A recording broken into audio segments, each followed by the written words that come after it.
friends तपाईहरुलाई फेरि पनि स्वागत छ मेरो युट्युब च्यानल युनिक इलेक्ट्रिशियनमा र अहिले चाहिँ कति महिना बाद म तपाईहरुलाई एउटा भिडियो हालिरदै छु किनभने म कति बिमारले गर्दाखेरि हाल्न सकेको थिइन है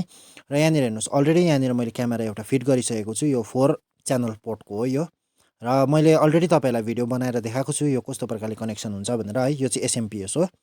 र यहाँनिर छ DVR हेर्नुस् चारटा छ यहाँनिर हेर्नुस् BNC कनेक्टर एडाप्टर र यो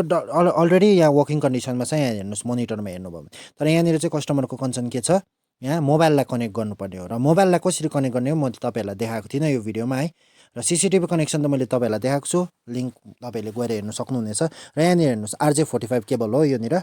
र यसको पनि कलर कोड कस्तो प्रकारले हाल्नुपर्ने छ है व्हाइट ओरेन्ज हुन्छ यसको कलर कम्बिनेसन सायदमा हुन्छ यसको अलग्गै भिडियो बनाउँछु म तपाईहरुलाई है र यहाँनिर हेर्नुस् एउटा लाइन पोर्ट यहाँनिर हेर्नुस् DVR मा छ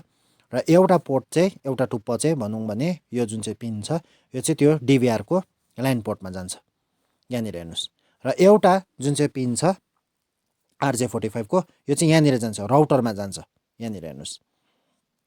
राउटरको एउटा यहाँनिर पोइन्ट छ है लास्टको पोइन्ट छ यहाँनिर म तपाईहरुलाई अहिले देखाउँछु हालेर यो राउटरको पोइन्टमा जान्छु ताकि यसले चाहिँ नेटवर्कको काम गर्छ है र यहाँनिर हेर्नुस् मैले हालिदिसकेको छु यो लास्टको पोर्टमा यहाँनिर हेर्नुस् यो RJ45 केबल जुन चाहिँ हामीले cat 6 भन्छ यहाँनिर हेर्नुस् र यसलाई क्रिम्पिङ गर्ने म तपाईहरुलाई पछि बताउँछु अलग्गै है अब अलिअलि गर्दै भिडियो आउँदैछ मेरो यसरी नै है र यहाँनिर हेर्नुस् यहाँनिर चाहिँ मैले राउटरलाई हाल्दिसकेको छु र अब यो पिन जुन चाहिँ छ यो चाहिँ मैले यहाँनिर DVR मा हाल्नुपर्छ यहाँनिर हेर्नुस् DVR को यो लाइन पोर्टमा हाल्दिनु पर्छ यहाँनिर हेर्नुस् र यहाँनिर माइकहरुको पनि आउँछ पछि है र यो माइकहरुको पनि कनेक्सन कस्तो प्रकारले हुन्छ म तपाईहरुलाई त्यो पनि जोडेर देखाउने छु है र CCTV को त मैले तपाईहरुलाई गरेकै देखाएको छु है तपाईहरुले हेर्न सक्नुहुनेछ यो चाहिँ सिर्फ यहाँनिर फोनको कनेक्सन मात्रै गर्नु तपाईहरुलाई देखाएको हो मैले यहाँनिर हेर्नुस् अब यहाँनिर चाहिँ हेर्नुस् पहिला चाहिँ यो लक छ है र यो लकको प्याटर्न राखेको छ यहाँनिर हेर्नुस् यो प्याटर्न खोल्दै छु मैले यहाँनिर हेर्नुस् प्याटर्न खोले र यहाँनिर हेर्नुस् 4 नम्बरमा सेटिङको जुन चाहिँ देख्नुहुँदैछ 3 र 4 यहाँनिर हेर्नुस् कन्फिगरेसन यानी कि सेटिङ्सलाई खोलेर तपाईले नेटवर्कमा जानुपर्छ यहाँनिर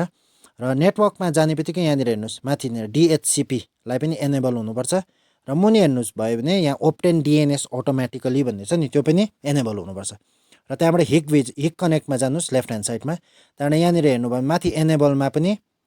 एनेबलमा टिक हुनु पर्यो स्ट्रिम यहाँनिर हेर्नुस् इन्क्रिप्सनमा पनि र स्ट्याटस अनलाइन यहाँनिर हेर्नुस् मेन कुरा चाहिँ स्ट्याटस अनलाइन हुन्छ किन यहाँनिर अहिले राउटर टु DVR कनेक्ट भएर स्ट्याटस अनलाइन आको यो कनेक्ट छैन भने चाहिँ तपाईको अफलाइन देखाएको हुन्छ त्यहाँनिर स्ट्याटस अनलाइन र मुनि हेर्नुभयो भने दुईटा बारकोड देख्नुहुँदैछ हिक कनेक्ट डाउनलोड भन्दैछ एउटा चाहिँ एड डिभाइस भाया हिक कनेक्ट भन्दैछ र मोबाइल फोनमा चाहिँ हिक कनेक्ट एप प्ले स्टोरबाट तपाईले डाउनलोड गर्नु सक्छ जुन फोनबाट तपाईले हेर्नुहुन्छ र यहाँनिर हेर्नुस् यहाँनिर चाहिँ हाम्रो कन्ज्युमरको फोन छ यहाँनिर र अलरेडी यहाँनिर कनेक्ट भइसकेको छ र रेजिस्टर पनि अलरेडी भइसकेको छ यहाँनिर इमेल एड्रेसहरु हालेर यहाँनिर रेजिस्टर गरेको छ र यहाँनिर एड डिभाइसमा क्लिक गरेर स्क्यान QR कोडलाई क्लिक गरिदिनुस् यहाँनिर allow गरिदिनुस् while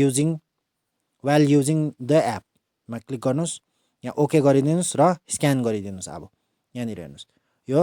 right hand साइडपट्टिको scanner जुन चाहिँ भाया भन्ने लेखेको छ नि त्यसलाई स्क्यान गरिदिनुस् यहाँ अटोमेटिकली लिइहाल्छ यहाँनिर हेर्नुस् हिक भिजनको र हिक भिजनको यहाँनिर लिएपछि चाहिँ यसलाई तपाईहरुले एड यहाँनिर हेर्नुस् यहाँनिर एड गर्नुपर्छ है र एड गर्नु अगाडि तपाईले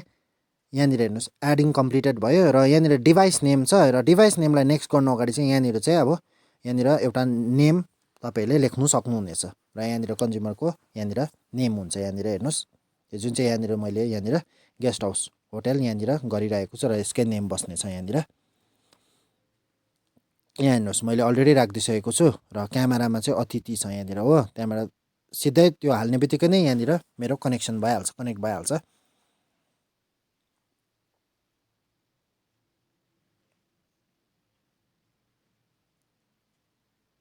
जस्तै यहाँनिर हेर्नुस् जस्तै कनेक्सन भइहाल्छ यहाँनिर देखाइहाल्छ यो फुल स्क्रिनमा छ र त्यसरी नै तपाईले ब्याक गर्न चाहनुहुन्छ भने यो मुनिको थिच्नुस् हैन लास्टमा मिनिमाइज भनेको जस्तो यो मिनिमाइज गर्नु भने यहाँ सबै छ यहाँनिर हेर्नुस् प्लेब्याक अगाडिको हेर्न सक्नुहुन्छ सिङ्गल क्यामेरालाई प्लज गर्नु पनि सक्छ हैन माइक छ भने यहाँनिर भोल्युम पनि हुन्छ यसरी तपाईले हेर्न सक्नुहुनेछ र यस्तो इजीसँगले यो कनेक्ट भइहाल्छ यो चाहिँ हिग भिजनको छ है तपाईले सीपी प्लस हरूको पनि पाउँछ आइपी क्यामेराको पनि हुन्छ यो एनभीआरहरु लगाएर है त्यसको पनि आयो भने कहीँ लगाएको छु भने म तपाईलाई देखाउने छु है र यसरी हामीले कनेक्ट गर्छ सिम्पल छ है तपाईले यस्तोसँगले तपाईले इजीसँगले जोड्न सक्नुहुन्छ र यहाँ मोनिटरमा पनि छ थ्यांक यू फ्रेन्ड्स